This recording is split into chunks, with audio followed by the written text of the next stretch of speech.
and welcome to Lesson 8A on composite and inverse figures. First, we want to review our function notation. So if I'm asking you for g of -2, what that's asking you is to plug -2 in for x in your g function.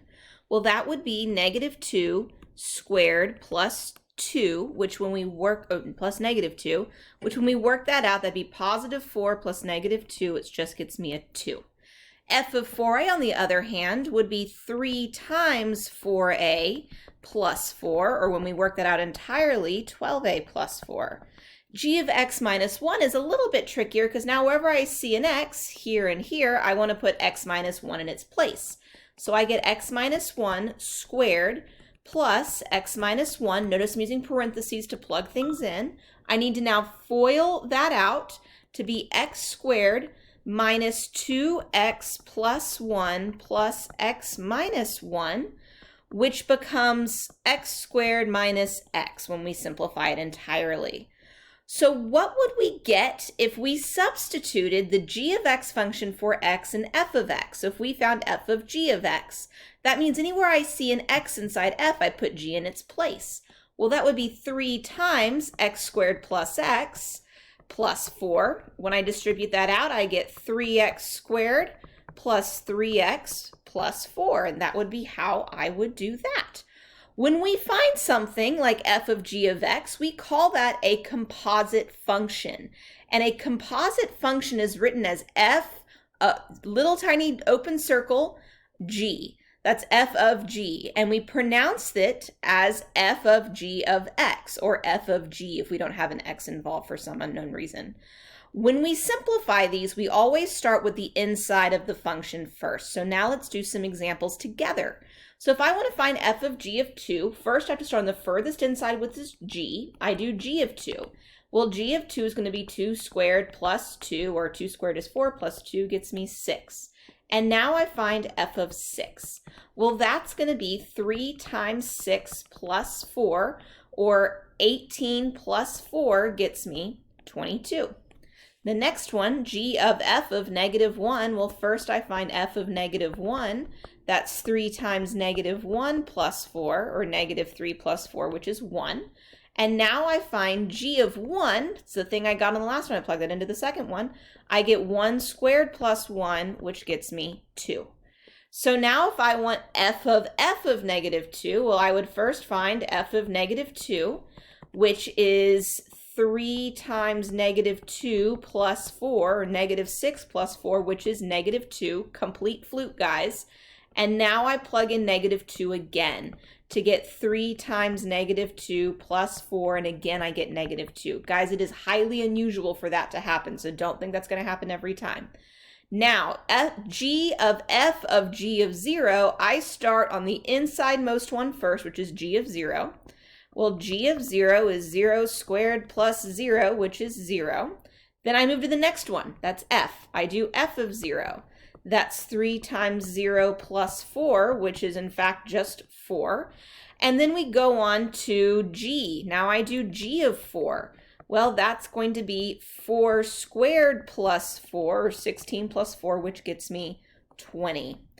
All right, I want you guys now to try these, and those are your two functions that you're going to be using. So take a second now and work through those. All right, guys, go ahead and check your answers.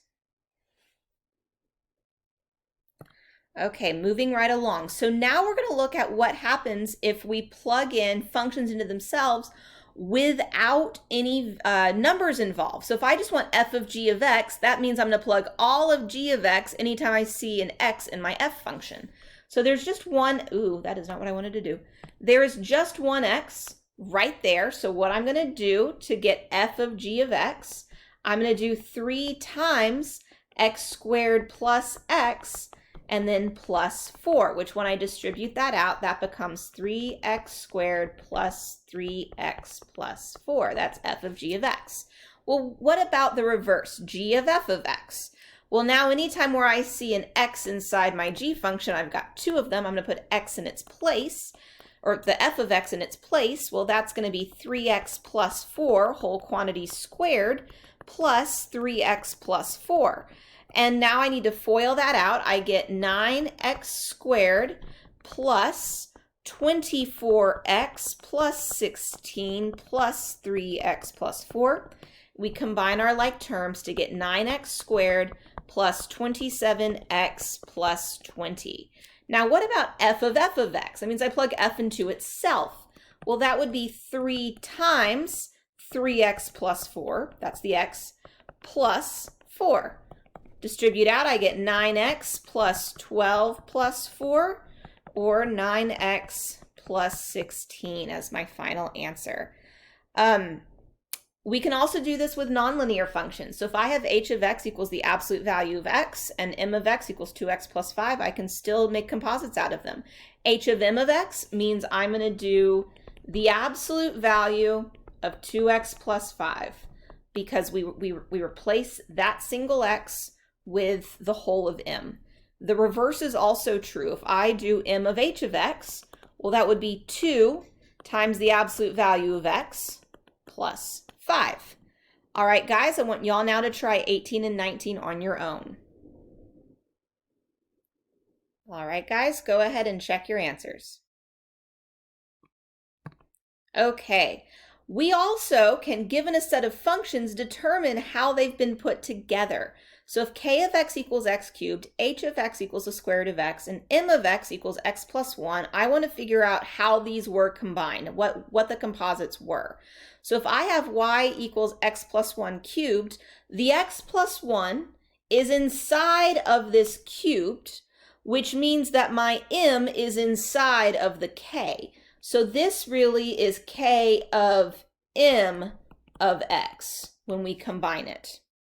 Whereas here, the root x is inside of something plus 1. Well, h of x is my root x, so it's inside of m of x. So this is really m of h of x.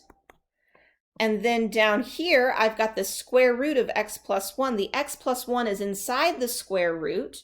So that means h of x must be my outer function and m of x must be my inner function.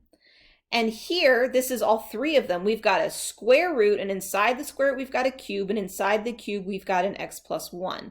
So the outermost thing is the square root, that's h of x. The middle one is the cubic, that's my k. And the innermost one is x plus 1 is my m, and that's all of x, 1, 2, 3 parentheses, and that is my full function. So that's composite functions. Now let's talk about inverse functions. Inverse functions are often used in higher level mathematics. Basically, what they do is they undo the previous function. So to find the inverse function of just a set of ordered pairs, you just switch the x and your y values.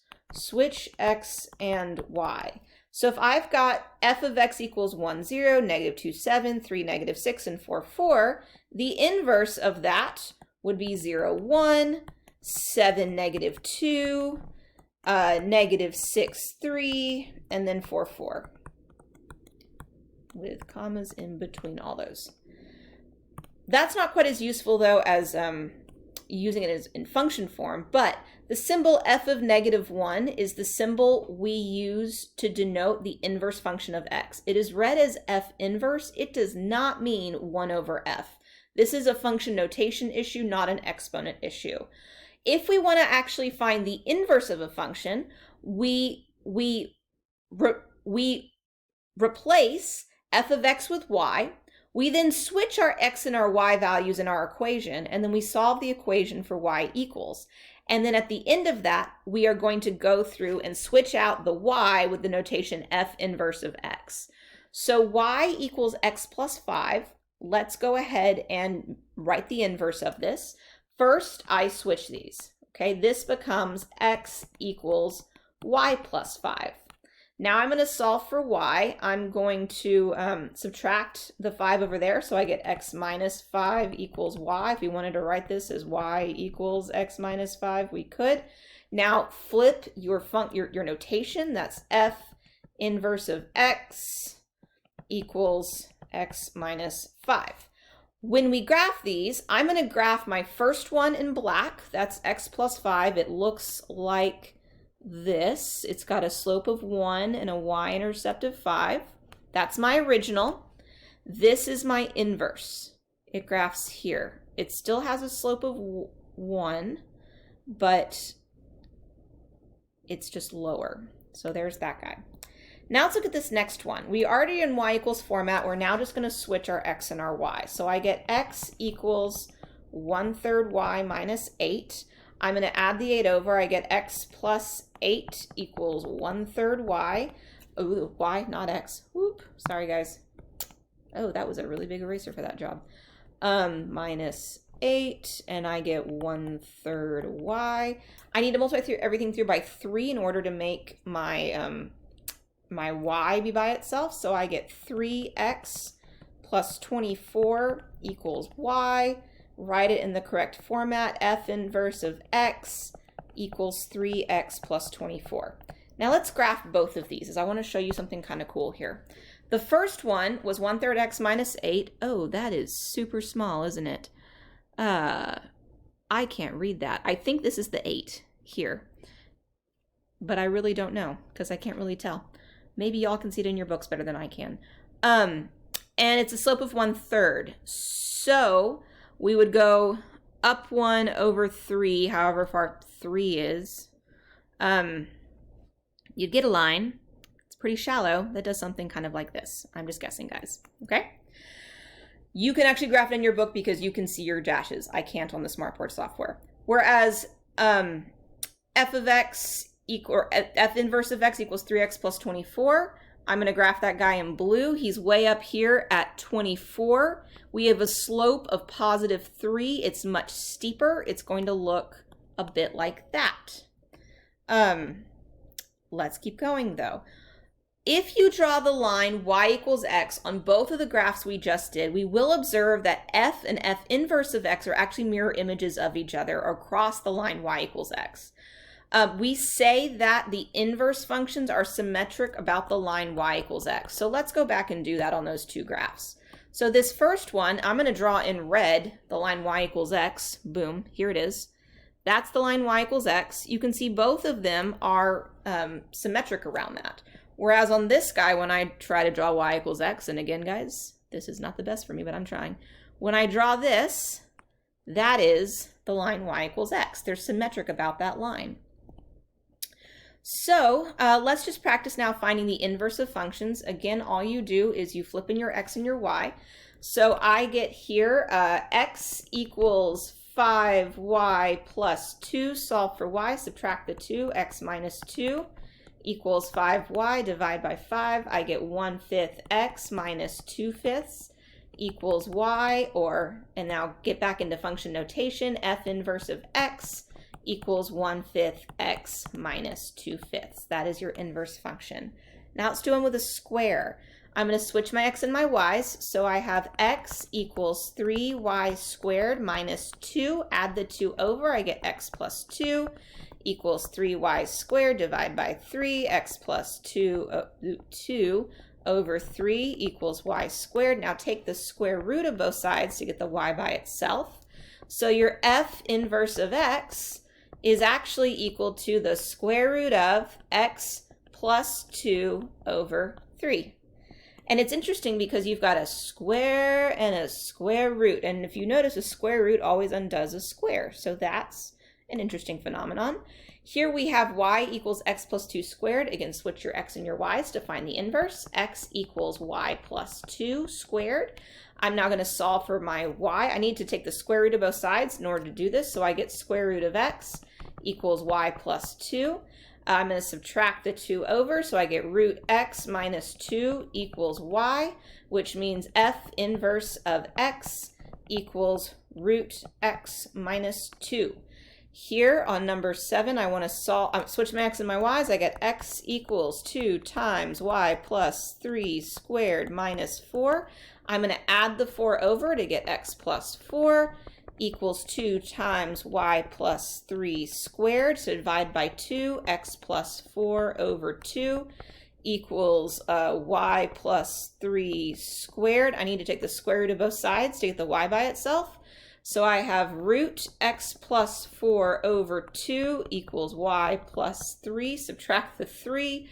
We get root x plus 4 over 2 minus 3 equals y. Now write in function notation. F inverse of x equals the square root of x plus 4 over 2 minus 3. And that is your hard to find but very doable inverse function for our parabola here. Now let's look at this guy. I need to first switch my x and my y's. I get x equals the cube root now of 2y plus 1. In order to get rid of a cube root, I have to cube everything. So I get x cubed equals 2y plus 1. Subtract the 1. X cubed minus 1 equals 2y. Divide by 2. So I get x cubed minus 1 over 2 equals y. Last but not least, write in function notation. X inverse of x equals x cubed minus 1 over 2. And again, you've got a cube root and a cube. They undo each other. So that's a pretty good hint that you probably did the right thing. And that, guys, is the end of this lesson. If you have any questions, please come and ask. Otherwise, take a look at the homework. Thank you, guys.